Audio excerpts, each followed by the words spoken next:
Welcome back to CubeCon. Andy Mangold here in the booth with Emma Partlow. We got our finals of the Cartographia Cube designed by John Terrell. We have been watching Wan Shi just make a mess of people with this Sultai control deck. Yeah. We got a red-white aggro deck in the finals here. Maybe the hardest test for this control deck yet. Can someone take Wan Shi down? What do you think, Emma? Well, it depends what's in this red-white aggro deck. Something I would like to see that has failed like before this is just a really quick, aggressive curve, 1-2-3 punch, maybe some removal to deal with this Titania, because every time it's been put down, it's just survived. Yeah, and we've seen it ramped out a couple times on the back of Wild Growth specifically. Yeah, I think one-drop creatures sound really good against this deck. Yeah. We have just want to go low on wide. Yeah, just play a one-drop. This deck doesn't have a lot of early board presence, and its removal spells for resolve threats are 3, 4 mana. 2 mana in the case of Terra Sunder if it's only an artifact creature. So we're gonna go down there and see if Matthew playing red-white can dethrone Wan Shi's Sultai control deck here at CubeCon. I think our players are shuffling up right now. The other thing I'm wondering is how good these counter spells are going to be against the red-white aggro deck, because we don't have Matthew's list. No. We don't know what sort of aggro deck we're dealing with here. This is it.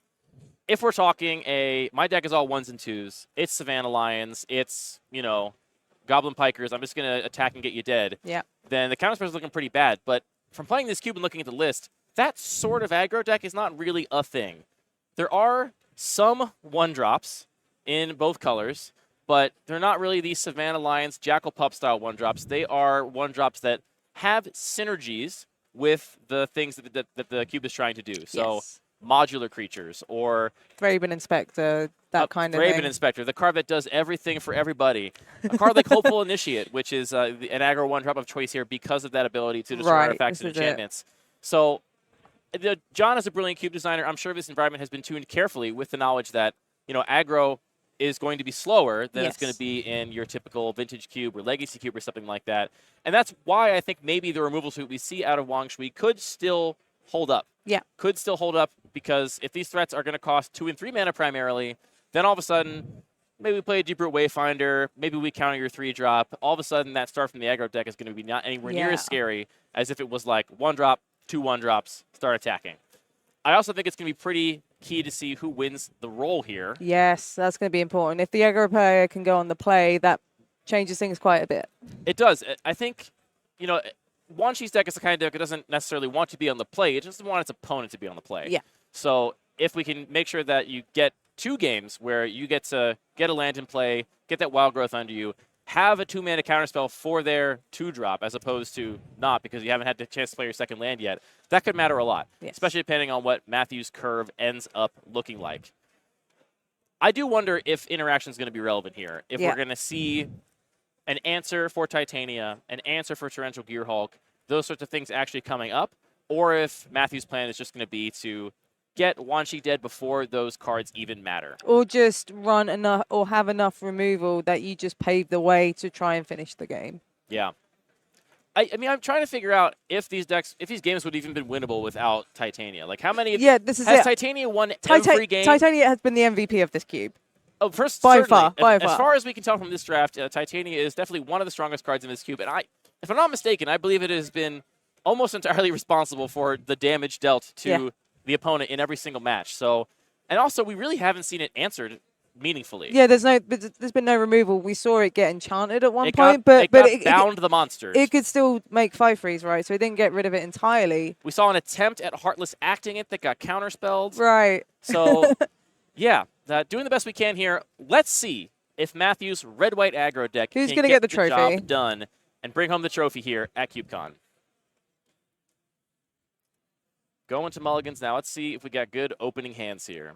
I can't wait to see what this red-white aggro deck looks like. Same. I'm partial to a good aggro deck. My first guess, based on the cards supported in the cube, is we're going to see some sort of modular aggro with a lot of cards that care about artifacts, which is going to make cards like Terra Sunder and Paseju really carry their weight here, because Terra Sunder is not going to answer a non-artifact early threat, but it will answer a modular threat, and it will answer a modular threat without letting those counters go anywhere else, because it's going to exile it.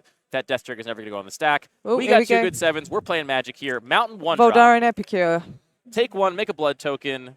Let's go. Pass the turn. Red Fragrant Inspector. Let's go. Already have taken some damage. There's a Treetop Village from Wanshi. Do you love me a Red Fragrant Inspector? I played with this card in my draft this morning, and it definitely did work. It's really good. The blood token is really good. Having another incidental artifact is great for all the things that care about artifacts. Let's see how this curve comes out from Matthew. What's going to follow up after this? We see Boseiju in Wanshi's hand. We also see Blossoming Tortoise rubbing his head after a long day of thinking very hard about how to counter his opponent's spells and ruin their afternoon. Such hard work to ruin my opponent's day. Marsh Flats from Matthew here. Going to go fetch a land. We'll see what Matthew's mana base looks like. Do we have a Sacred Foundry to get here? Or are we just getting a Plains? Or are we going to play off curve a little bit and get a tap land of some sort? Could be a Triome. Not that I'd play Triome in an aggro deck, but... Oh, we're just going to get Plains. Basic Plains, no problem. Epicure gets into the red zone. Wanshi down to 18. Here is our follow-up. We're going to play a... That is... a battered... one of those equipments that makes a token when it enters the battlefield. Yep, so it's a 3/3.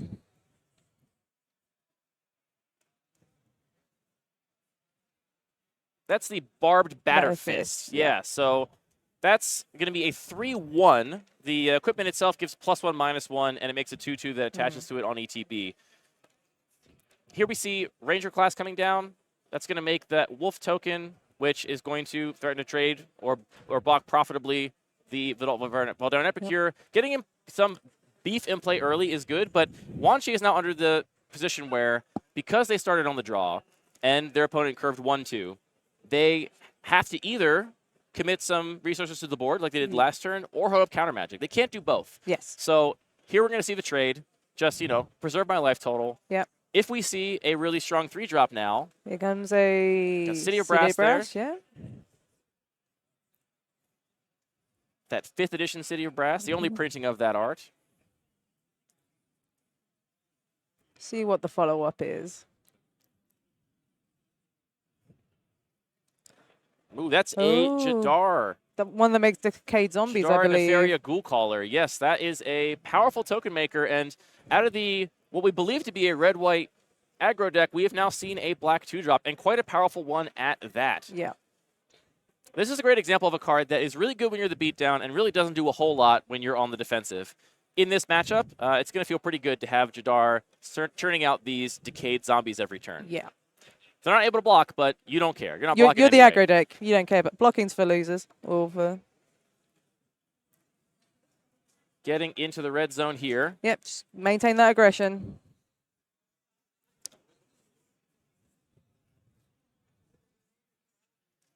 Oh, Treetop Village getting reanimated. And this is an interesting thing. The Treetop Village here, this is effectively also tapping Wanshi out of counter magic. Yes. Again, forced because of being on the draw here to prioritize on-board interaction.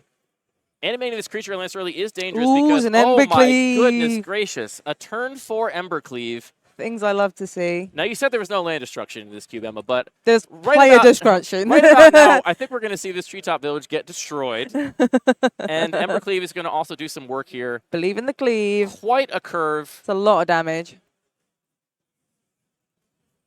Jadar is a 1/2 himself, right? So we got a 1/2, now 2/3 with double strike. Yep. It is going to trade off for the Treetop Village. The Decayed Zombie is sacrificed because it attacked.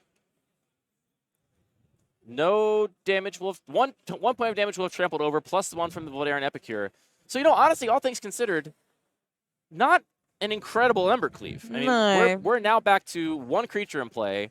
The Embercleave is unequipped, so we got to spend quite a bit of mana to get that equipped to something else. We did strip mine our opponent. We took them off their Treetop Village, which is the risk you run by using your creature lands defensively early in the game. Yes. When you really care about having your mana under you. So that was a choice that was made by Wanshi there. We see a Hieroglyphic Illumination in hand, another land on top. Control Magic, I believe, is in there as well. Resolving this Ponder right now. Polluted Delta is in there. Maybe a Watery Grave, actually. Hard to tell from this angle. That's the problem with all the Dimir lands. They all look the same, and they all sound the same as well. Yeah, Search Risk, Kanta, Control Magic, and either Water Grave or Polluted Delta on top. I don't know how I feel about I think it's Polluted Delta. I don't know how I feel about Search and Control Magic in this spot. The question is, how much does Wanshi want that black mana source or land in general? I'm not actually sure what's in the rest of their hand. I don't think a shuffle's out of the question here. No, keeping them on top, drawing that Control Magic. There is Watery Grave untapped. So already had a Watery Grave in hand, it looks like. There are extra sets of some lands in this cube, though I don't think shock lands. So that must have been a Polluted Delta we saw on top. There's 20 fetches. I think they're the only duplicates in the cube.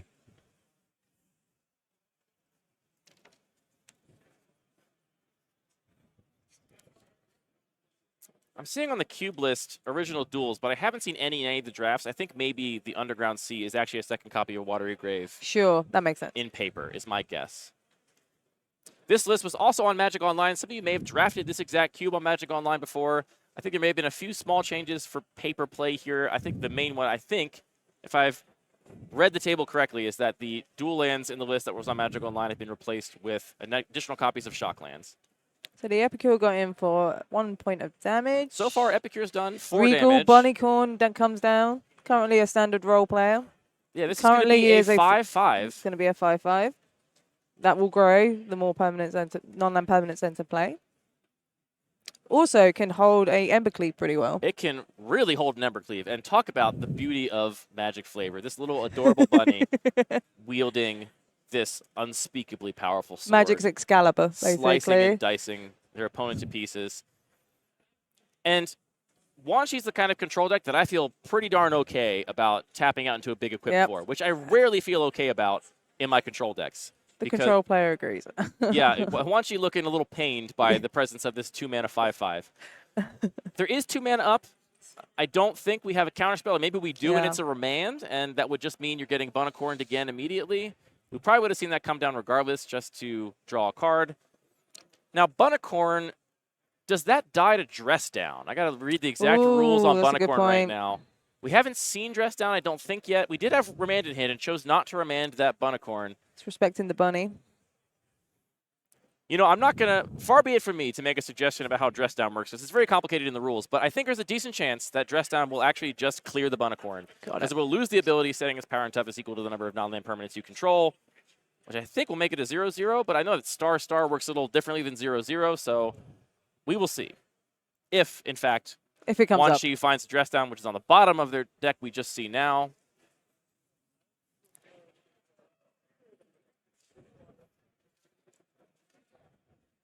There was a Polluted Delta that was left on top of that Ponder, which we're now resolving.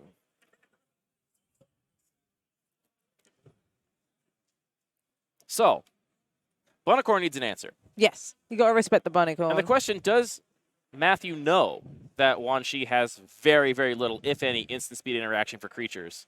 Because if they are sniffing that out, then tapping out into that big equip cost on the Embercleave is a game-winning line. Yes. But they might reasonably be worried about... Going to control the bunny instead. You know, that's my bunny now. And it's a much smaller bunny, to be fair, on Wanshi's side of the battlefield. 3/3. It'll be a 3/3 with the control magic as well. Oh, they got come with a deadly dispute. Yep, let's just turn that into some cards, actually. Yeah. You don't get to have my bunny. You know, this is a classic, if I don't get to have my bunny, no one gets to have my bunny. Make some treasure for your troubles. It's a shame you didn't get to keep it, because now we got even more game pieces in play. The rabbit will be even bigger, but instead we're going to cash in for some cards. Yeah. Effectively, you know, it's complicated to figure out how all of that worked out. We traded a Bunnicorn and a Deadly Dispute for 2 cards and your opponent's control magic. So you're up a card in that exchange as Matthew, but you have given up maybe one of the better threats left in your deck in that Bunnicorn. Yes. Certainly one of the things you'd be most excited to attach that Embercleave to. That's like living the dream in the cube, right? It's like, yeah, I want a game of Magic by equipping Embercleave to a little bunny rabbit. Yeah. That's exactly what you want to do. That's what Cube is all about. Right. It brings these sort of these really unique situations and stories and become memorable. It's very similar to Commander, where you have these really weird interactions. I think this Epicure has done, if it attacks this turn, will have done 6 damage all by itself. It's basically a Goblin Guide at this rate. Well, I mean, this is what we talked about in the first match with Melissa's deck. Yes. Having any 1-drop that can just be applying pressure while you are also taxing your control opponent's answers for your other cards makes a huge difference. I mean, obviously, that had been a Jackal Pup, right? If that had 2 extra additional point of power, it would have been a very different game. Here we see a cycle of a Triome. Just getting rid of that Triome. Oh, no, it was only 1 mana, so it couldn't have been a Triome. There's Jetmir's Garden. He's got the... How did you cycle that for 1 mana? So use the treasure? That's so... I mean, even then, it's... Let me check the lands in this list and see if there's something other than Jetmir's Garden that could have been. It looks a lot like a Jetmir's Garden. I trust your card identification more than anybody's. Yeah, it really does look like a Jetmir's Garden. How do we cycle that for so little mana?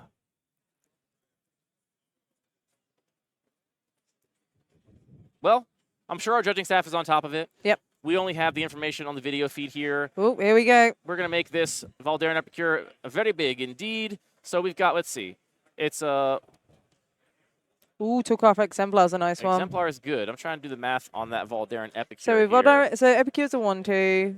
Plus so it gets +1, -1, so to a 2/1, then +1, +1, so 3, so 6 damage total. And a Toolcraft Exemplar that has meat in the Metalcraft criteria. Yep, for sure. Which makes it a 3/2, I want to say. Well, it doesn't have Metalcraft anymore with that blood token and that treasure token being gone. Sure. But I suspect we could see another artifact out of Matthew next turn before combat. Very likely. Do some cycling with this Illumination. I think Matthew is showing us what you need to do to beat this control deck, and it is play a put your foot on the gas pedal and do not stop. Every single turn. Yep. He's used basically every mana he's had access to continue to apply pressure to his opponent. Yeah. And this light black splash is also doing a lot of work as well. Right, Wan Shi scooping it up. Yeah. It's been a while since Wan Shi lost a game, but we're going to go to game 2 here. Yep. With the control deck down 1 game. Now, the aggro deck is going to be on the draw in game 2, almost assuredly. I mean, Wan Shi does have the choice, but to choose to let them go first would be quite honestly a little bit ridiculous. Yeah. So the control deck will be on the play. The aggro deck will be on the draw. We did see a fast start there. That Valdarin Epicure essentially going the distance. I mean, dealing 5 damage solo without any sort of help, and then at the very end there, getting suited up with all manner of equipment to get in for lethal. What do they have to do in the draw to have a similar start? Play aggressive creatures, play around the counter magic. That obviously is going to be around like the mana leaks, the lose focus. The spell pierce is probably going to come in as well against the aggro deck. The big difference here, I think, is that where Wan Shi was always like 1/2 turn behind. Had to choose, like, I'm either going to take 6 or I have to deploy a threat. I can't do that and also hold up counter magic.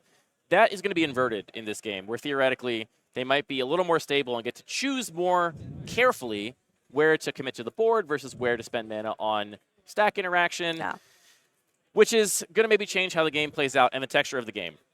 We're going to get back to that game in 1 second. First, we got to thank one last sponsor for this draft of this event, and that is Card Conduit. Emma, do you have a giant box of stuff at home that you have nothing to do with? And by stuff, I mean magic cards. Always. It takes up my whole bedroom. I can't move. You literally can't move because you'd be leaving behind just EV. Piles of cards. There's my cards. desk is covered. I can't even do like my work at home. My good friend Anthony has lots of his furniture leveled in his house with stacks of magic cards. That's a really good way of using it. If the floor is not level, just get the exact right number of magic cards, level them off. But there's an even better thing you can do with magic cards, and that's send them into Card Conduit, who is going to help you get rid of your box. You don't have to sort it. You can send in a totally unsorted box of magic cards. They're going to go through, figure out all the cards, and find the best prices for you from their big network of major retailers.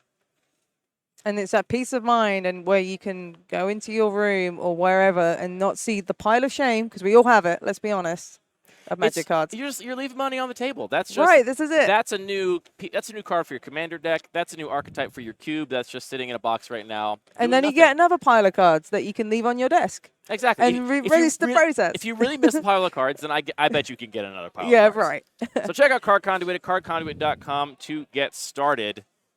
We're sideboarding down there. We are sideboarding.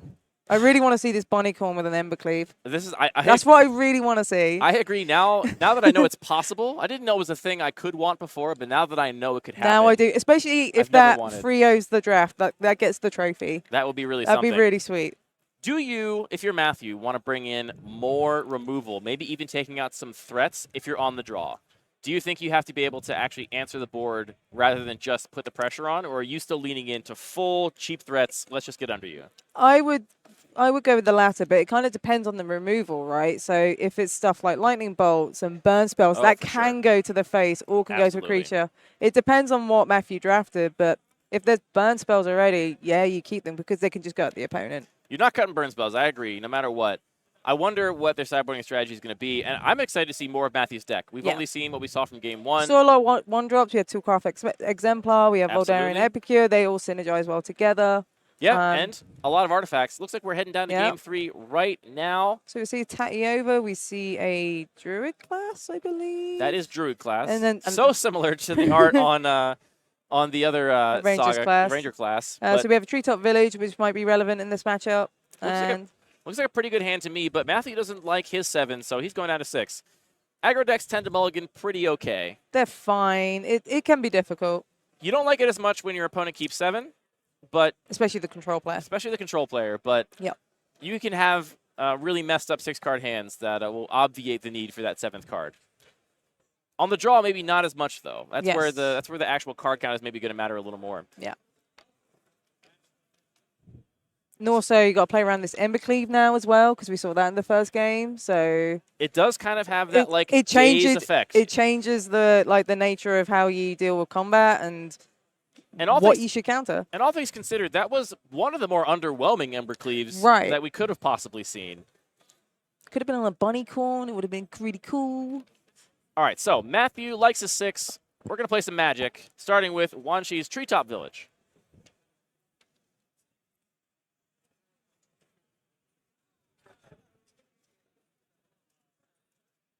Matthew's going to go Plains into AC Life Bounty. A sort of, not quite a Mother of Runes, but on the Benevolent Bodyguard level, sort of, what's the dog? Loyal something? Yeah. There's all kinds of cards like this. It could potentially Selfless Savior. Selfless Savior, thank you so much. But it's a 1/1 with no abilities because it's a dog. Why would you sacrifice the dog? That is a good point. You actually can't. If you do, you've lost the emotional game already. Yep. You should just concede. Here comes that Druid class, which in this situation represents a lot of life gain over the course of the game. Yes, which is relevant. This is landfall, gain of life. Yes. And on exactly turn 2 on the play, that is going to be a bit of a headache for the aggro player, to say the least. Yes. Getting in there with the Elcid. That life's going to be gained right back next turn when Wanshi makes a land drop. Verdant Catacombs for Matthew. Are we going to see a Jadar here? Yeah, Jadar would be pretty sweet. Jadar is going to outrace a Druid class. Blood Crypt off the Verdant Catacombs, shocking that in. Ooh, here comes the bunny. Bunnycorn looking much more tame at the moment. Just a 2/2 right now. But resolving that Bunnycorn is really important in this matchup. That is true. Getting it under the counter magic, I do think, is really important, like you said. So now we get it under. Now we can spend the rest of our turns putting a bunch of game objects in play. Yeah. Next turn, let's just go Thraben Inspector and Voldaren Epicure. Just put 4 more permanents into play, 4 more game pieces. That would be basically pretty cool. Giant Growth. Yeah, but also you get to keep all these other things around too. Regal Bunnycorn's such a fun card. I'm really happy it's like seeing play in Standard and in Pioneer. Is in the Convoke decks that run Thraben Inspector because it just gets so big so quickly. You just like any card that's played alongside Thraben Inspector. What can I say? I have a type. Yeah, well, as long as you know. Wanshi in the tank now. For those that are just tuning in, we've seen this very careful, deliberate play from Wanshi the entire draft, opting to play the Boseiju. So losing access to Boseiju, who endures channel ability, which is going to allow him to answer an artifact, enchantment, or land. Yeah. And another thing about this Bunnycorn, it can be protected by the Elcid as well. That is very true. It does require mana. The Elcid is a... It costs 1 mana, I believe. One generic. A little worse than some of the ones that can protect things for free, like your Benevolent Bodyguards. But still, with 1 mana up, that can serve to save your Bunnycorn from potential control magic. But here comes Tatiova, Steward of Tides. Right now, this is pretty much just a 3/3 for 3. And then once you get to 7 or more lands, it starts getting a little bit out of control. It is going to give the Treetop Village flying, which I don't expect to matter a whole lot in this matchup specifically. Don't expect a lot of flyers out of the red-white aggro deck. Oh, this is the Teller of Tales, the staff card? Yeah, Staff of the Storyteller, is That's that what that the one, is? yeah, the one from Phyrexia. This is a really interesting card that generates a lot of card advantage over time. Not a particularly aggressively costed in terms of stats. It's going to make a 1-1 when it enters the battlefield, but also draw you a card. Honestly, when this card came out, I was reminded of Threadbit Inspector. Yeah. I was like, here's a 1-1 flyer that also draws me a card that also has some additional value. Nowhere near as elegant in terms of design, but it did put 2 game pieces into play, making this Bunicorn into a 4-4, which is now getting into the red zone, even though Wanshi deployed a 3-3 last turn. Yeah. It's a nice card to have on the play as well, because you can just generate this value, because your games are going to be a little bit slower, because you won't be able to be as aggressive, because you're not on the play. Yeah, I agree. I think Staff of the Storyteller is one of the best things that Matthew can have on the draw here. Yeah. Especially after seeing Wanshi play out their Boseiju last turn. Maybe the only land drop they had access to and just really wanted to get Tatyova in play. That would make a lot of sense. But you got to kind of think you're wishing you had that Boseiju in hand now that there's a Staff of Storyteller in play. Now it depends if Wanshi can draw the Terra Sunder that can deal with it. That's the only thing I can think of that can deal with the card. For now, no Terra Sunder, but Blossoming Tortoise has arrived. Another 3-3. Well, Terra Sunder's in the graveyard. There we go. I got milled over by the Tortoise, so there's one potential answer also gone. The Tortoise still not lining up so well against the Bunicorn, and by choosing to attack with the 3-3 instead of leaving up 2 3-3s to double block the 4-4 Bunicorn, Wanshi's sending the message that they are happy to race. Yep. They say, you think you're the aggro deck, but I got 6 power in play. Let's do this thing. Yes. And is there an Embercleave in hand, I see? If there is, it's going to be something. Think I saw an Embercleave. It might have been a bad bar fist. The Staff of the Storyteller is actually a card that will allow Matthew to maybe fight in a really long game here. Yes. Which is the rare kind of card that this deck can have. If Matthew can continue to generate tokens, then Staff of the Storyteller is a huge amount of very efficient card advantage, which if you're taxing Wanshi's answers 1-for-1, which all of his answers are, okay, it's not the Embercleave, this is just the Batter Fist. +2/+2 for this Bunicorn, though, which is very relevant. Yep, 2 more permanents. A lot of cards here putting 2 game pieces into play. Bunicorn now a 6/6, getting in with a Spirit Token and holding up 1 mana for the Elset of Life Bounty to make sure nothing weird happens with that Bunicorn. Don't you look at my bunny funny. Don't you look at my bunny funny. You're not allowed to do that. And Wanshi again. I mean, this was indicated, I think, by Wanshi's attack, just saying, yeah, I said I'm willing to race, and I wasn't kidding. I'm willing to race. So just taking the damage, untapping with 6 power. See, I think I see it in Prison in the Moon, which is going to deal with this Bunicorn. You can protect that with Elsid, correct? Yeah. Because Elsid gives protection, I believe, so that would just counter the Prison in the Moon. I see a Illumination, and I can't see the also, other I 2 don't cards. think can the judges' staff hear me? Did Matthew draw a card off of the staff already? Because if not, there should be another counter on it from the Rebel token from the Batter Fist. I don't remember if they drew a card off it last turn. No. Yeah, I think maybe that's what the judge is saying now. Exactly. Yes, thank you. 2 counters on the staff there. You may think they can hear me, but I promise they cannot. Magic is a hard game, folks. Matthew is putting the pressure on here and threatening to end. Wanshi is deliberating, as we've seen through this cube draft, and it's paid off. He's 2-0 right now, so. And this is potentially Wanshi's match game. If this game goes down, then that is the whole draft in the win column for Matthew. So pivotal turn to say the least. Really, Wanshi needs 2 answers to Bunicorn right now. You need 1 answer to get rid of the Elsid, and then another answer to actually deal with the Bunicorn.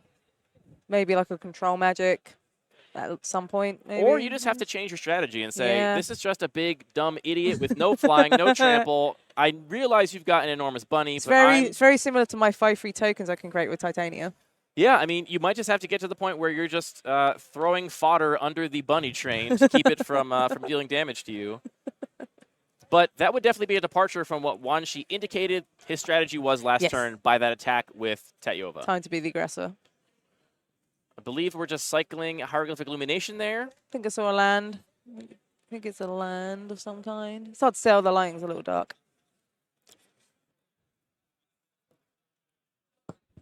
Forest in hand, hitting play, gaining 1 life off of the Druid roll enchantment. Druid class.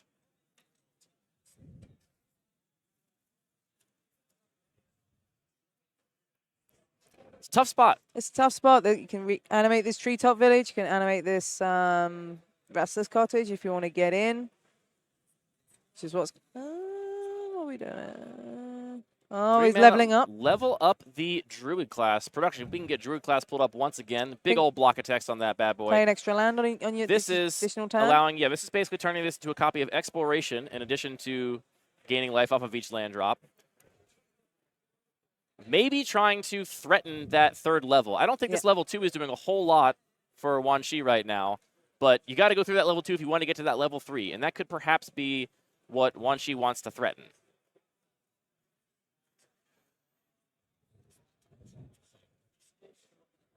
Because that would be... Oh, we're shocking this overgrown team. Go at 10. That would be a very big land that would have haste that would change the race math pretty dramatically.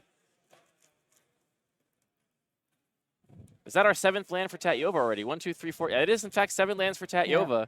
So we have all kinds of landfall triggers here. This is the first time the non-Titania lands portion of this deck has really flexed its muscles. I think this is the first time we've properly seen Tatyova in this cube, like playing in this draft. Yeah, 7 lands is a lot. So it's been in play a couple times, but here we're finally gotten to the part of the game where this actually matters. And that does make the leveling up on the Druid class make a lot of sense. If you can immediately play that next land, get to 7, and get a 3/3 out of your trouble for it. And now threatening next turn to level it up all the way, which is going to turn one of his lands into a 7/7 or bigger with haste next turn, which may disincentivize attacks even from a giant bunny. You know what would end this game, Emma? Embercleave. Embercleave. Embercleave would end this game handily. After a lot of deliberation, Wan Shi says, yes, I am still racing. I've thought about it. I did my math. And here I come for a total of 9 against your 1/1 Ailsid, or your 1/2 Ailsid, rather, that is very important for you to not lose, and your 3/1 Rebel token. That's powering up this bunny corn. Yep. And we do get the attack trigger on the Blossoming Tortoise, which is going to give us another land drop, which is going to give us another 3/3. Yeah. Which is some potential fodder to chump block the bunny with if we need to. Really impressive to see this control deck just saying, forget my role in this match. Forget me just answering your threats. I'm instead just going to race you. I am life total control. Just going to go for the face instead. I think that's the power of these control decks with green specifically. Yes. That maybe lean a little more mid-range. Like, we're not seeing board wipes out of Wan Shi's deck. Not seeing a lot of targeted removal. It's control in the sense that it's going bigger than their opponent and answering the things that matter. But in this case, the cards happen to have lined up in such a way that we just got a big value engine going. This is peak Cartographia cube here. Yes. As we race the aggro deck with our lands control deck. How do you block here? Do you block here? Do you just take it? You just take 9, take 6. You take 9, go to 6. And you next turn have the bunny, the spirit, the 3/1 Rebel. A 3/3 left behind. Bunny is currently 1, 2, 3, 4, 5, 6. Still 6/6. You can draw 2 cards. One on the story. Wan Shi's turn, one on end step, one on your. So you're going to see 3 more cards next turn before you have to attack or decide what you're going to do.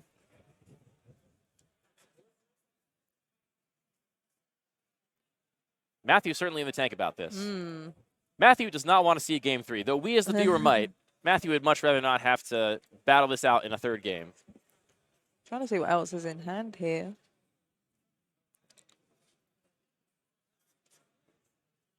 Looks like maybe risking tapping out. Going to draw the card. Tapping out of the Ailsid mana.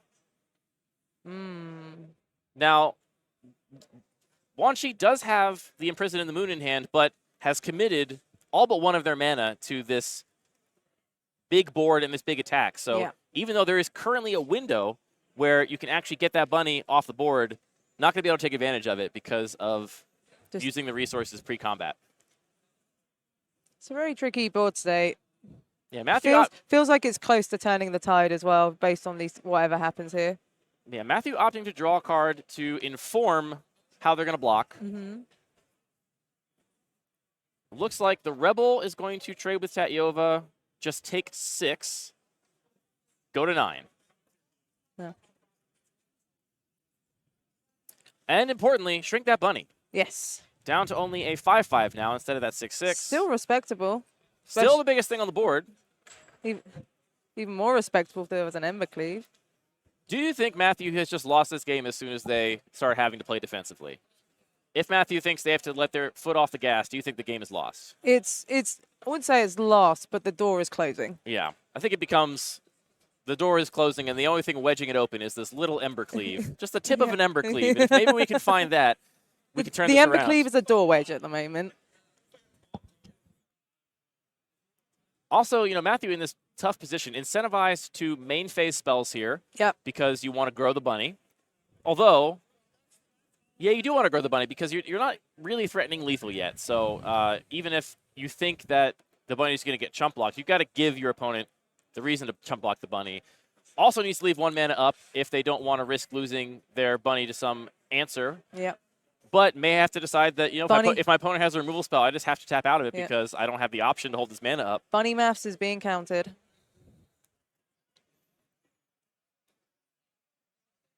It's worth noting Matthew has been stuck on lands for the majority of this game. This low curving aggro deck has still been deploying threats because it's able to do that with such a low curve, but has been stuck on lands, which is definitely putting a choke on the ability to double spell. Looks like we're getting a little quick judge call here. Going to clarify something to make sure we understand all the rules, interactions before we commit something to the board. Love that move from Matthew, especially at the top table here. Highest stakes of this draft. Top table and also closing, becoming at the end of the day as well. Exactly. A long day of playing Magic. You know, Matthew, if he's like the rest of us, has been here since around 8:45 a.m. He's got 2 whole cube drafts under his belt. Let's just make sure we know how these rules work before we go in here and make any rash decisions. Especially when there's a trophy on the line.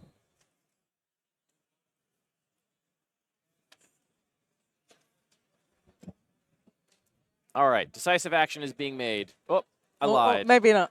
That's a complicated board state. It is. It's very tricky. Especially when That's right. That's good. I mean, Matthew is definitely taking full account. There are 2 separate creature lands over there. So if Matthew decides to swing out here, not only is there 9 power of creatures in play, but there's an additional 7 or 5 power of creatures in play on the lands over there. So a ton of potential power on that side for Wang Shi. Okay. Here comes a Machiko's Reign of Truth. All we need is flying or trample or something, because that is going to be a lot of huge damage. Pump to whatever creature. And that'll go on the spirit token, I imagine. Yes. Because that does have evasion. Unfortunately, no flying on the Bunicorn, but we got 1, 2, 3, 4. So +4 to the spirit, making that 5 power in the air for this turn and next turn if Machiko's Reign of Truth is not answered. Plus a big attacker on the ground that needs to be answered. Yeah. But can Matthew afford to swing with both those creatures and not die on the crackback? No, on board, not. And we see a remand that I don't think we even saw hit the screen, but we saw 2 mana get tapped and the card get put back in Matthew's hand and Wang Shi draw a card. So I got to imagine there was a remand somewhere that we just didn't catch on camera. And this Overgrown Tomb now has some counters. That remand feels a little bit decisive. That Overgrown Tomb had counters from last turn. Oh, sorry, my bad. It was just untapped before, It was just tapped now for mana to cast that remand. Remand also really demonstrating its power in this deck. Been very good in this deck and in this draft. It's been good when Wang Shi has been trying to keep the pressure off. It's been good when Wang Shi's been putting the pressure on. It's been good every time it's been cast in this particular cube. I don't think Matthew has attacks here anymore. Because you don't really want to tap for this last mana because you want to keep the Seed mana up because you need to protect this Bunnycorn. And if you don't have attacks, I mean, the one thing you could do is you could chip in with the... No. If you chip in with the Spirit, you're sacrificing your Elsid next turn as a chump blocker. Yeah. So I think you just got to pass. The Seed needs to protect the Bunnycorn. And here's the real problem. Don't forget, we have enough mana to just activate the 3rd chapter, the 3rd level of that Druid class which is going to turn one of these lands into a 1, 2, 3, 4, 5, 6, 7, 7, 8, 8 with haste. So that's something that needs to be chump blocked. And the Bunnycorn can't beat that. No, Bunnycorn is not big enough to beat that. Yeah. The bunny can do a lot, but it can't do that. Oh, okay. Choosing to get in there. Okay, take 5. Yeah. Go to 10. Take some damage. Go to 7. And 7. Now, is Matthew not dead on board? We got 9 power worth of creatures, and we can activate and make a lethal 8/8. You chump block the 8/8 and one of the 3/3s. You take 2. You could animate the Treetop Village and also the Restless Cottage, right? Yes. But then you'd be tapping some of your creature lands that are already they're already animated. 3/3s. So you can only animate one of those. Oh. So not dead on board. And also, you know, in a situation where Wan-Shi can't afford to swing out and put Matthew at 2 guaranteed, because then he's dead on the crackback. One of these classic, like, tight races. That's Kodama the West Tree, along with Imprisoned in the Moon. And a Misty Rainforest. In Wan-Shi's hand. So Imprisoned in the Moon, not going to do anything against Ailsid, except for clear the Ailsid. Yes. So right now, if you force the Ailsid to get cleared, then you do have lethal. You got enough to activate Treetop Village, play Imprisoned in the Moon, targeting whatever, either the Ailsid or the Spirit. You just can't target the Bunnycorn, because then Matthew could just let the Bunnycorn get turned into a land. Then you animate Treetop Village. You're swinging for 12 against one blocker. I think that's the case. We'll see if Wan-Shi agrees, or if Wan-Shi's worried about some other thing that could be done for 1 red or black mana other than activating the Ailsid. It is a somewhat risky line to blow your Imprisoned in the Moon on one of those dinky little creatures. If there is something doesn't feel great, wild up Matthew's sleeve. Yeah. But if there's nothing in Matthew's hand that he can do with that red or black mana, I'm fairly certain that's just lethal on board. Yeah. And you got to give your opponent the benefit of the doubt and assume that Matthew also saw this, right? This was all face-up information. So if Matthew saw that, shouldn't have made the attack with the Bunnycorn, in which case you got to, you know, assume your opponent is good at Magic and just imagine that they have something for that red or black mana. Yeah. But I think Wan-Shi's going to ask the question. Here comes Kodama of the West Tree. Kodama of the West Tree instead. Just going to keep building up a board here and say, I'm going to win this game eventually. The longer this game goes, the control player is more likely to win. So I can see that. Yeah, unless you're just giving more draw steps for Embercleave. That's the only possible out that I think Matthew's going to have at this point. Yep. It does have reach, which is relevant for the Spirit as well. A lot of modified creatures, too. All those lands with +1/+1 counters are modified creatures.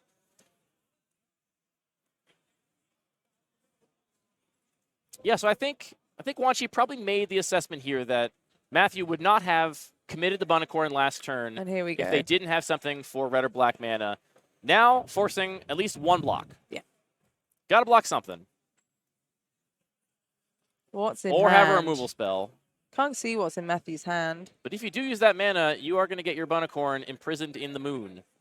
More fun flavor. The Bunnycorn is either wielding an enormous fiery blade, or we are putting it in jail in the moon. With Emrakul. With Emrakul. And pretty soon, I don't know, like Grover. Yeah. Universe is Beyond. Universe is Beyond gives us everything now. So. And then the Doctor will come and save the day and free everyone out of the moon. All right, Matthew opting to block with 2 things here. So basically saying, you know what, this game is too tight. I'm under too much pressure. I cannot afford to actually hold up this Ailsid anymore. 8 is close to dangerous life total. It's a couple of swings and it becomes a problem. I mean, this game is still... I imagine Matthew... We haven't seen much of Matthew's list. I imagine there are still plenty of outs in that deck. Though, I got to say, this block removes Embercleave as one of the outs. Yes. You are no longer going to be able to afford that Embercleave with this few creatures attacking.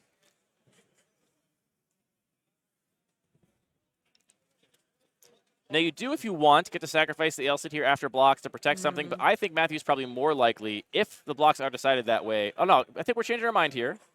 I like this block. I like this block more, personally. But, again, I'm in the booth, not in the 2-0 bracket here in the Cartographia Cube. So I really like that. I don't know if Matthew is intentionally trying to play around removal out of Wan-Shi, but I really like the fact that he can use the mana on the Staff of the Storyteller in end step and basically hold that mana up all the time, keep cashing in for a card during end step and always keeping his creature safe from sorcery speed removal. Yes. It's a very heads-up play. I think we're still considering these blocks. It's a very intricate situation here. And you are giving up your one evasive creature. Though this is another situation where, why do you play Kodama the West Tree before combat here? I feel like I'm less likely to give up my spirit token if you don't have any flyers, and I think my out is going to be a chip in for damage here. But opting to play Kodama first, even though it doesn't affect combat in a meaningful way. I mean, it does, because it gives these lands trample. It gives trample to the lands? Yeah, modified creatures get trample. Thank you for catching that. No worries. That's very important. Yeah. So going to exactly 1, I missed that line. So yeah, that actually really matters before combat. Going to exactly 1 here. Opting not to chump block the turtle, which would have saved 2 more damage. What's this red mana going to do? Play with fire? Play with fire, targeting what? Looks like... Oh, just looking for a scry, maybe? Accidentally scried 2. Gonna have to call a judge over there to maybe resolve that. Yeah, looks like it's just targeting Wan Shi's directly. So looking for the burn out. Yeah. Gonna have to tell a judge, accidentally pulled that second card. Let's have a reshuffle. We'll see what the judge might rule that he didn't actually even see it. We'll see what they say. Yeah. I have this experience in this cube earlier today. I had Play with Fire in my deck, and I kept wanting to use it to kill creatures, and there was nothing I could kill with it. Everything had giant toughness, and I kept hit my opponent in the face and feeling really bad about it. Shocks feel kind of bad in a situation where the board is just full of free freeze, essentially, at the minute.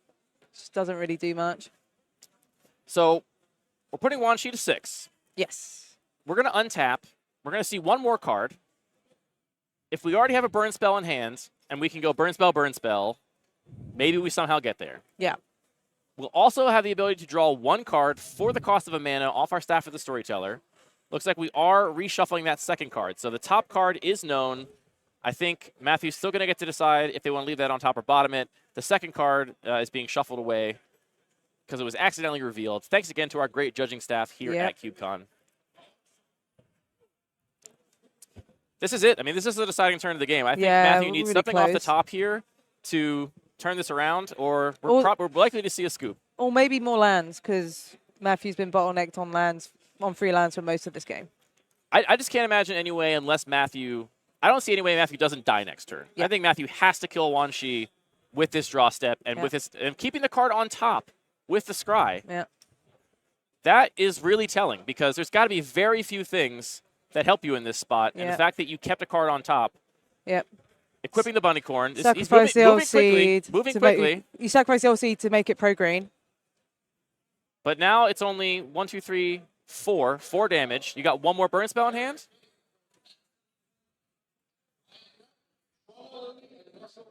He missed tap, maybe? What's this 1 white spell going to do? Could have mountain burn spell. Sure. Pump spell? Combat trick for that white? Maybe. We move really fast, and now we stopped. We're moving really slow. It's a bit. It's never good when that happens. You hate to see that. Yeah. Oh no, and a scoop. Okay, maybe a miscalculation there. Hopefully Matthew just didn't have it no matter what. Yeah, I'm guessing they maybe miscalculated after the LC sacrifice. You can only hope in that situation that Matthew never had it, and so just just. Was going to lose the game no matter what, and maybe there was a lot of things maybe going a little embarrassing on. to count wrong, but it's all right. You're going to lose no matter what. If there actually was a winning line there, you hope that wasn't punted away, but that's okay. We get to see a game 3. We do, and everyone at home gets to see a game 3. Everyone else gets to see a game 3, and we might see the bunnycorn with the Embercleave. I'm still holding out for that. By the way, the dream is still alive. Yes. The dream of a bunny wielding a giant sword is still alive, and you know what? Maybe if we don't get that, we'll get a bunny trapped in the moon. There's all kinds of fun options here at CubeCon. Because Regal Bunnycorn is just that fun. I wonder if Matthew's going to be doing some sideboarding again. Well, he's on the play now. Now that Matthew's on the play. Which is very important. Which I think is going to make a huge difference. I mean, even that exact game, if you switch who's on the play and who's on the draw, you saw how close everything was at the end. I don't think Wan Shi could have afforded to race in all those situations where Wan Shi chose to race had he been on the draw. So that's going to be a huge deciding factor here. This is so exciting. This is really exciting. This is the most exciting. This is really exciting. Like, this is exactly what we want out of a cube draft. Yes. We are in round 3, game 3. It's going to come out of the wire, I think. I mean, yeah. there's really close games from these two decks in our first 2 rounds. This Boros deck needs to have a really aggressive start, as we saw in the first game. Yeah, I mean, the flood of 3 toughness creatures out of Wan Xi's deck. That play with fire is not looking too bright. And we got to say it, too. We did not see Titania that game. We didn't, Perhaps the only game. But Tatiova was also really good in that game. Tatiova did a Titania impression. Yes. But I think it would have been quite different had we actually seen Titania. So maybe that being a huge deciding factor. We've seen Wan Xi win pretty much every game in which Titania has resolved. The one game Titania does not resolve, you catch a loss. Yes. Is Titania on the draw in Game 3 going to be enough?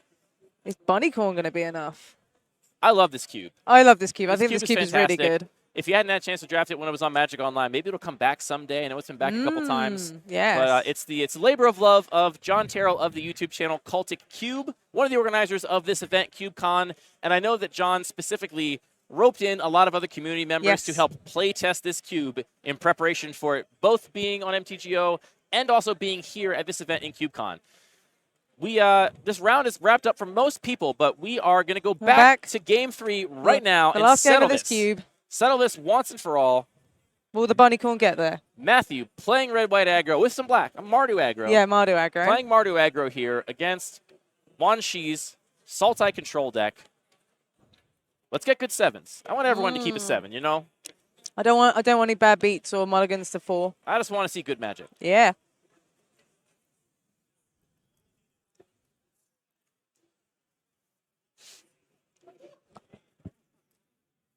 Alrighty. See what people are drawing. We see Druid class, Forest, Island. Dress down, which might be good against the Bunnycorn. Also the other class, both Druid class and the one that makes a wolf, which I'll remember now, Ranger class. So God damn it, these if Wan Xi wants to double class, we can see that. No turn 1 play from Matthew. No 1-drop out of Matthew, which that's got to sting a little bit, but Matthew chose to keep the hand. Hopefully we have a punishing 2-3 sequence to make up for the lack of a 1-drop. Going and getting Jetmir's Garden here. Is this just in the deck because it's a red-white fixing land that can be cycled late, or is there some green looming around here somewhere? Or is there like a converge spell or a domain spell that just... Perhaps a prismatic ending. Yes, something like that could be floating around. It's very easy to splash cards like Prismatic Ending. Even Leyline Binding's a really good example as well. Leyline Binding, fantastic. Yeah. Will be really good in this matchup, too. Yeah. Now, we are timing rounds here at CubeCon, and so there are 9 minutes left in the round. That means these players are going to have 9 minutes, and they are going to go 2 turns, as you would in any tournament. Magic, this is a competitive event, so that's how things are run here. So this 9 minutes is critical for our players to make sure that we get this match wrapped up in time. And I would say especially critical for Matthew. Yes. If this game is going to be won quickly, it's probably going to be won quickly by Matthew. The aggro player. And nobody wants to draw, I'll tell you that much. No, drawing, it would be a really sort of subdued result compared to what's happened. Here's a pretty good aggro creature. Porcelain Legionnaire. Porcelain Legionnaire coming down, 3/1 first strike, paying that Phyrexian mana. One of the best mono-red cards in Vintage Cube. This card is also, it just blocks so well, too. Yeah, first strike is really relevant.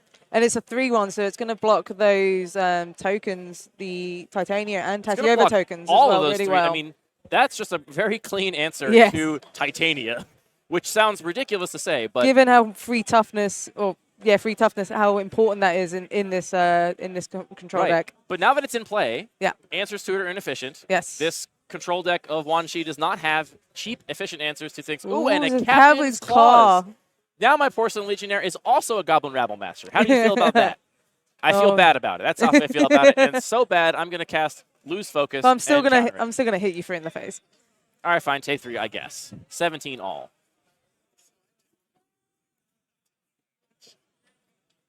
I see a Treetop Village looming in the back there. I also see that forest. We got both classes. Here comes the Druid class. This is the one that primarily I think is life gain in this situation. We have nothing to do with 1 mana anyway, so we're going to use this opportunity to play the tapped Treetop Village, gain a life. And you know, that life gain, I think, really mattered in the last game, too. Yes. I mean, how much life did Wan Xi gain last game off that Druid class? I think it was at least like 8 or 9. Yeah, I was going to say at least 5. He played it on turn 2 and never left play and ended up with 8 lands in play. Right, so Yeah, would have gained 6 life off that last turn.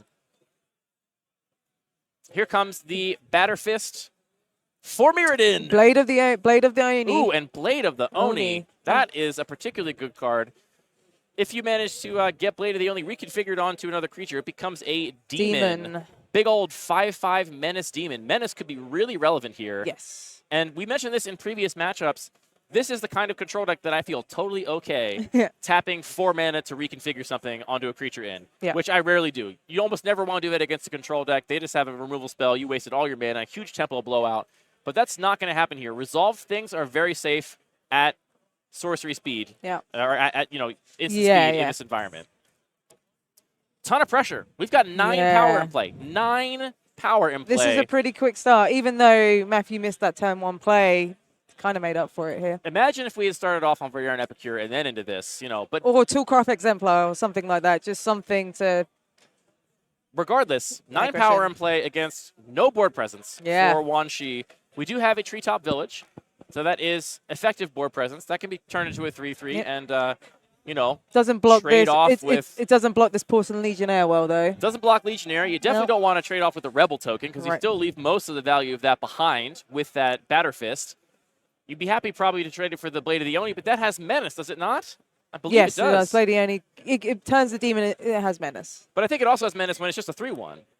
It does, yeah. So the Blade of the Oni also has Menace just naturally. So really not even good blocks, even if you do have three toughest creatures you can put in play right now. Perhaps Wan Shi's so demoralized, just deciding to walk away. I think Wan Shi has a dress down. Ooh. I think dress down with reconfigure. Dress down does a lot of interesting things on this board. I'm fairly certain I saw a dress down. And dress down being the confusing card it can be with all the layers. Especially confusing with this combination of equipments. Yes. On this board right now, what dress down would do is remove Menace from Blade of the Oni, remove First Strike from Porcelain Legionnaire, and not affect the Rebel token. Yes. I'm fairly sure. Again, I'm not a judge, so obviously I think we're getting clarification from our judging staff right now to make sure that Wan Shi is making decisions with full information available to him. If we see this, if this Blade of the Oni reconfigured onto something else, though, then the dress down gets a lot more interesting. Yes. Matthew gets to sit here and think about the next couple lines, next couple sequences. Yes, to daydream about Bunny Corn and Embercleave, like I am. Ooh. I mean, Embercleave looking disgusting on this board. Right? We have 3 creatures now. Mana's also good as well. Mana's good. This is exactly the situation where Embercleave could steal a game, kind of regardless of whatever your opponent can put in play. And Matthew's just like, I want to go. I just want to keep playing. I'm not a judge here. I think we're likely to get an extension on this match after this rules clarification. This time spent clarifying rules generally is not going to count against the match timer. So we started this game with 9 minutes left. Probably going to get an extension of the last 2 minutes we spent dealing with that. Just going to untap. There is a dress down in hand. There is dress down in hand. We do have Forest. I think I see Torrential Gearhulk looming back there as well. Not relevant right now. Also a Waterlogged Grove. And we know we still have the other class in hand, the Ranger class. Yes, the one that makes wolves. That 2/2 Wolf, not looking very good right now. Not with a Porcelain Legionnaire play. This Porcelain Legionnaire is just... I mean, and also Blade of the Oni, right? It's only 1 blocker, so it can't block Blade of the Oni. It cannot profitably block Porcelain Legionnaire. You can trade with the Rebel token and soak up 3 damage and go to 9. Yeah. Feels bad. And that's if Matthew doesn't have Embercleave. Yeah. A lot could go on here. And this is where you made a really great point about once you know Embercleave is a possibility, you got to play around it, right? You have to respect the cleave. Well, more importantly, you have to just decide whether you're going to respect it or not, right? Yes. It may be that Wan Shi makes the assessment that, you know what, if you've got it, I'm just going to lose. I can't afford to play around that, so I'm not going to. Instead, we see 3 mana to level up the Druid class, so a lot of lands in hand. Happy to keep playing additional lands a turn. We're also going to deploy our 2nd class, Ranger class, make that Wolf. Yep. But again, that Wolf token, not a good blocker right now. It would probably trade with the Rebel token, I imagine, if it gets the block. Ooh, Experimental Synthesizer, one of my favorite commons. And there's the bunny. Don't you love when your Experimental Synthesizer finds your bunny? I like it when my Space Egg finds a bunny. We've got the mana for the bunny. It's going to be a big bunny as well. It's going to be a big bunny. 1, 2, 3, 4, 5, 6. Yeah, it would be a 6/6 bunny right now. Yeah. Reconfiguring that. Reconfiguring the bunny with a Blade of Oni. I actually don't know how that works because it's star. It doesn't get +1/+1. Its power and toughness is equal to star. Yeah. I think you might actually be downgrading it. Sure. We do see the block we talked about. We do see Wan Chi taking 6, though he has gained some more life off of that Druid class. So just going to 11 now. Here comes the bunny. Yep. That is a lot of power and toughness in play. We're also going to go ahead and equip the bunny. To the butt fist. So we have lost a permanent. So bunny is now 5. It's a 6/4. Yep. 6/4 bunny. Another 6 power in play. It's 12 power facing down a creatureless board. And some creature lands. Now, we have a dress down. The other thing we could, this is where it's really important that we know. Can I get a, hey, McDarby, do you know, does dress down kill Regal Bunicorn? I think so too. We got I think so from David McDarby. I think so as well. Nothing just like black or white. Yes, no, I'm not certain, but I'm fairly confident that that's how that interaction is going to work. So this dress down could be a huge blowout here. Yeah. Nothing like a cantripping removal spell for your biggest threat. That also makes your other creatures worse. And if we're just passing the turn, I think what I'm expecting to see is dress down. Yep. Kill your Bunicorn. Yes. Animate my Treetop Village. Block something, or maybe the Restless Cottage. What's the power toughness on Restless Cottage? I think it's a 3/4. It's 3/4. I think it's a 3/4 or 3/3. Let's see here. Restless Cottage becomes a 4/4. Oh, okay. But for 4 mana. Wrong. We don't have mana to do that and dress down. So maybe do that. Maybe just threatening the animation of the There's a Besieger who endures as well that can deal with a lot of things here as well. What do you Besieger? I mean, you got a lot of juicy targets for that Besieger. Yeah. Nothing totally obvious. You would love to respond. That's one of the few cards in Wan Chi's deck that will punish a expensive reconfigure cost or equip cost, is that Besieger. Good on you, Matthew. Read that. Read Restless those cards. Cottage. I would probably forget to read that if I were in your seat, so better player than I. Confirming that's a Treetop Village. So Wan Chi gets to basically say, all right, I can threaten to make a 4/4, which means that you're throwing your Porcelain Legionnaire into the fire if you want to swing in, or I'll trade with the bunny maybe. And there's another judge interaction. But I don't think Matthew is going to see this dress down coming. We haven't seen it in the first 2 games. It's going to be such a blowout. And it's going to be quite good. It's not fully going to stabilize. It's a powerful play. It's enough for the aggro deck to just lose that aggression that's needed. So here's a Legion's Landing. 1 mana, 2 more permanents. The bunny groweth. This bunny is not skipping the gym. And the thing is here we can try and flip the Legion's Landing in as well to keep making those vampire tokens. That could be a good answer to some of these big, non-evasive threats in a long game. But I think if we get to the point where that matters, this match is probably going to time. Yes. But instead, bunny is now 1, 2, 3, 4, 5, 6, 7. It is a 8/6 bunny. Here comes the dress down. Yeah. If we don't get a judge call right now, I'll be shocked. Just to confirm exactly how this works. Yeah. I believe bunny is dying. We're losing Menace. We're losing First Strike. Opting not to do this in combat, which means that it will potentially change the attacks for Matthew. Matthew may not be willing to throw Porcelain Legionary into trade with the Treetop Village now. Yeah. But you got to do this now if you want to keep that Legion's Landing from potentially flipping, which is why we're seeing this before combat.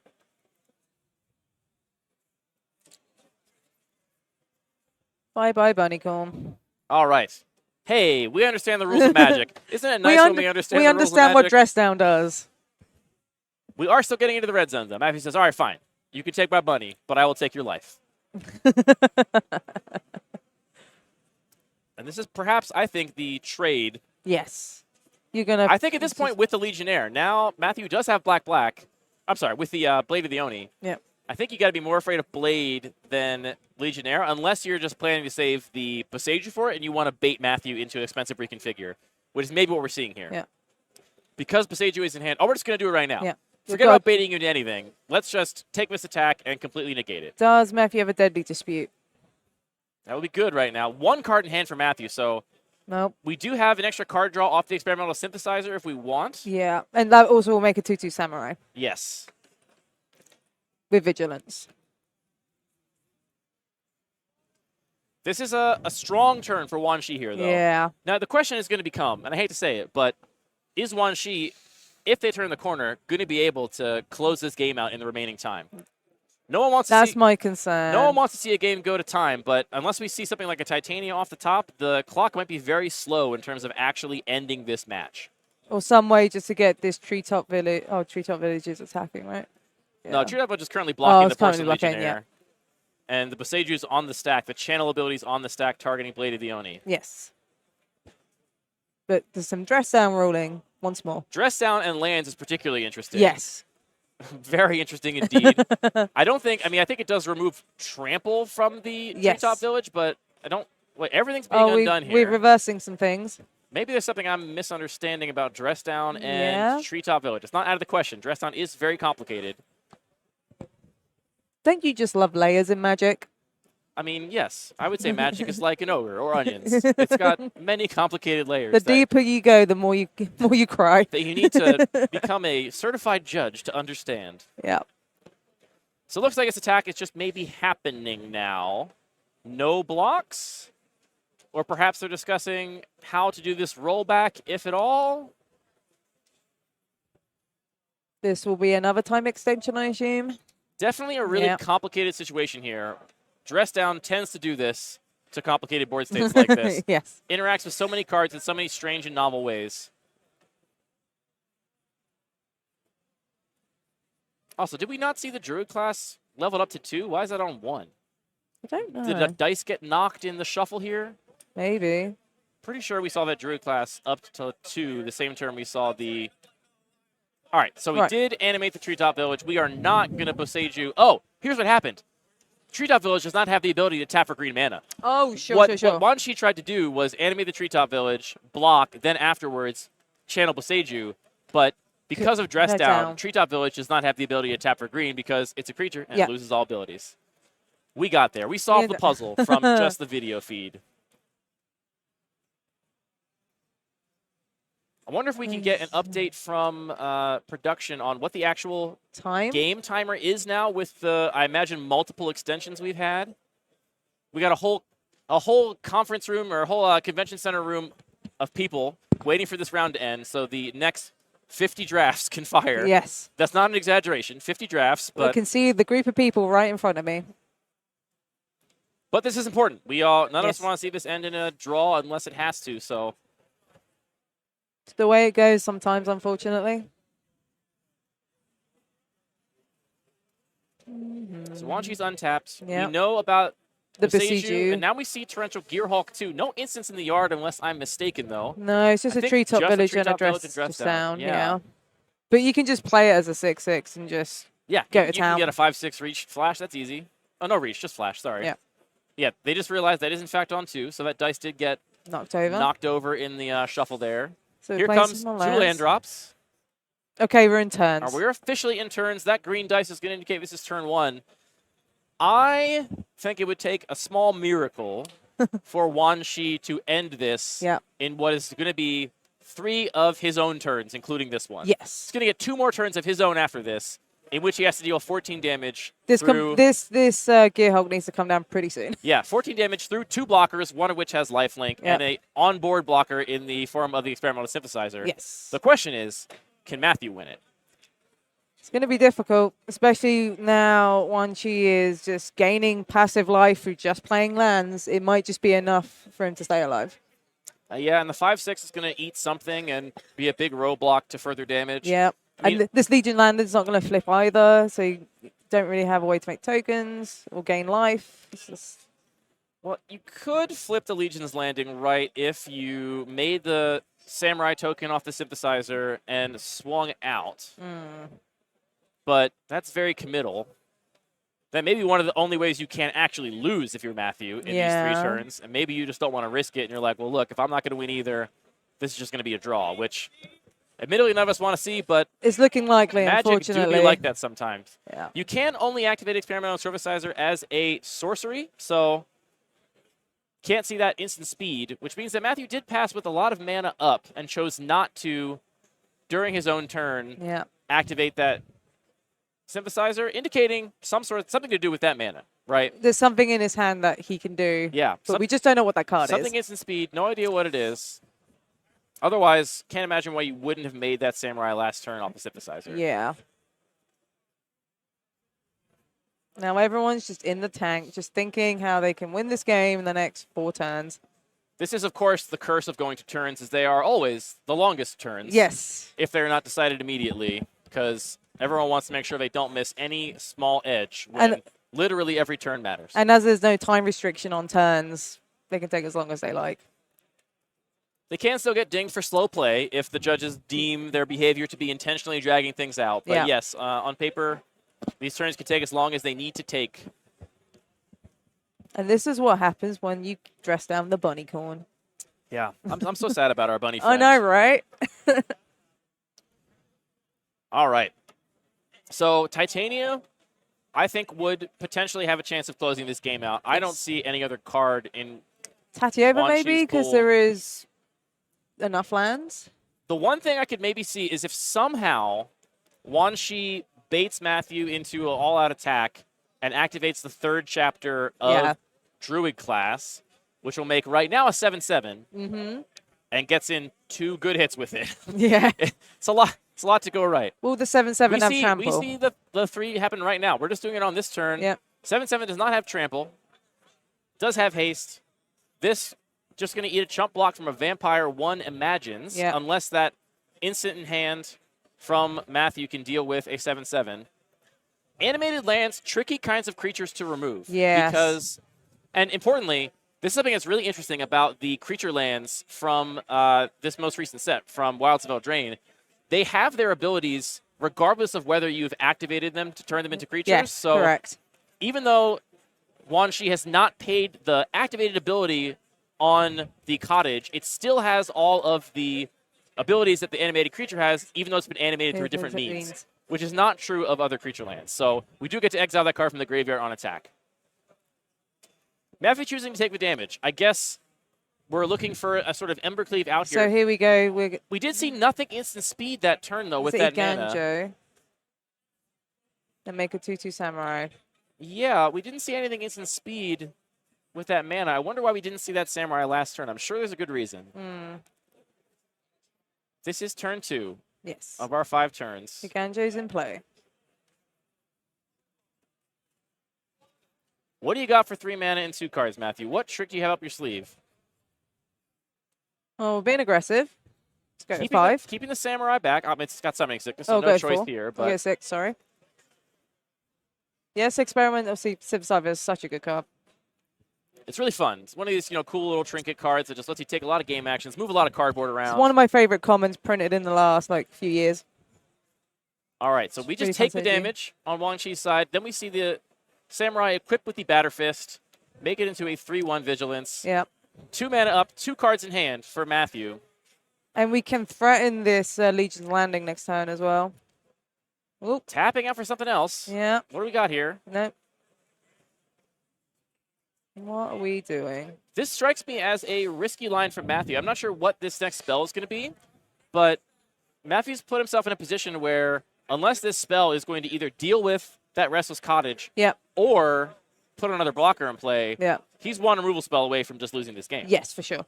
Which wouldn't have been if you had left back another blocker or 2. But I respect it. Matthew's going for the win. It's turns. You need to try and win it, right? That just depends on what you care about. Some players at this point would definitely say, if I don't think I can win, I'm going to do everything I can to force a draw. Yeah. I respect it if Matthew's just going all out, going for the win, even if it's risky. Yeah. More rules clarifications. Judges are busy today.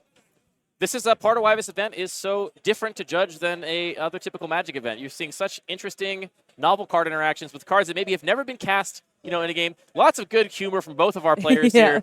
You love to see everyone having fun. And they're probably the worst part is they probably got another draft after this as well. Oh, they sure do. They most certainly do.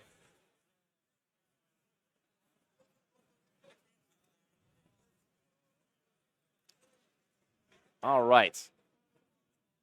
We have mana tapped from Matthew. Ganjo's tapped. So some mana in Matthew's mana pool. 1 white mana. I think 2. I think we had 3 mana untapped, right? And we just tapped the Blood Crypt and the Ganjo because this turn. Oh, no, I'm sorry. We tapped one of them to re-equip. So we have a white mana floating. Yes. We're going to find out for what soon.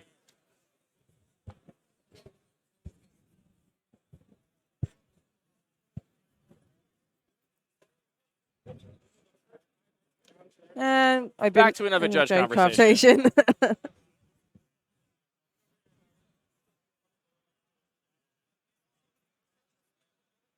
Quite a crowd has amassed here around the feature match area. Yep. All eager to see the outcome of this match and, frankly, eager to get their next pods fired up.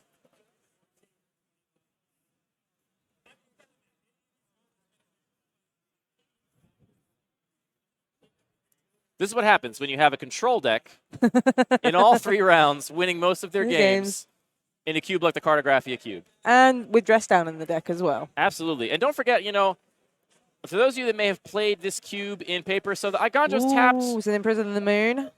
The Iganjo's tapped, and nothing was. That mana was not spent on anything, I believe. No. Did Matthew tap that Iganjo and then forget in all of the thinking that he did? I think he just realized. And if that was a Prison in the Moon, then perhaps the reality I described might be realized right now. No bunny corns in the moon, though. And, you know, there it is. Yep. Do you have something in response to my removal spell, or are you dead?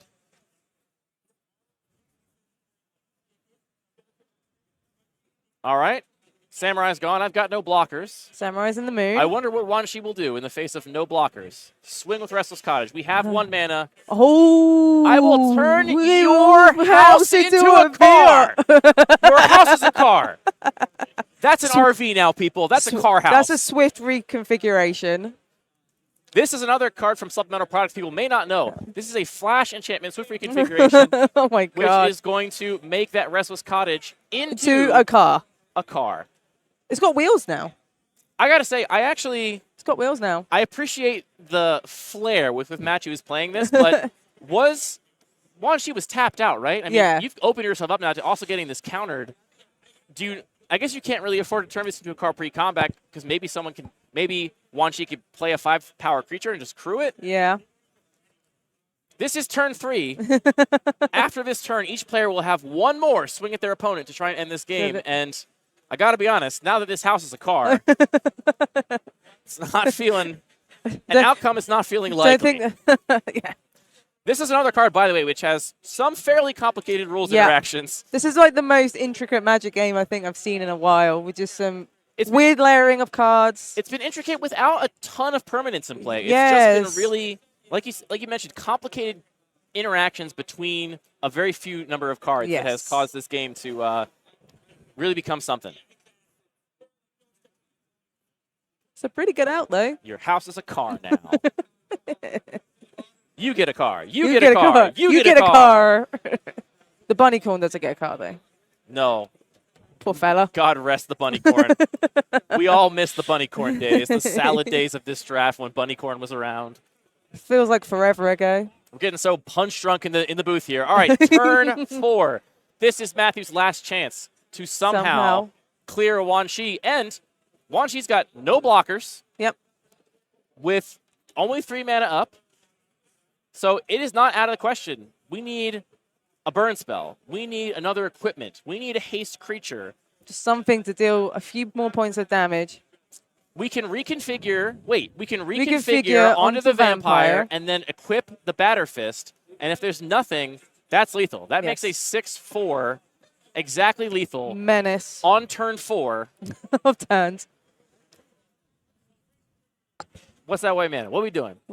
Tapping that white mana again. Matthew, I'm freaking out. Come on. Two car. Okay.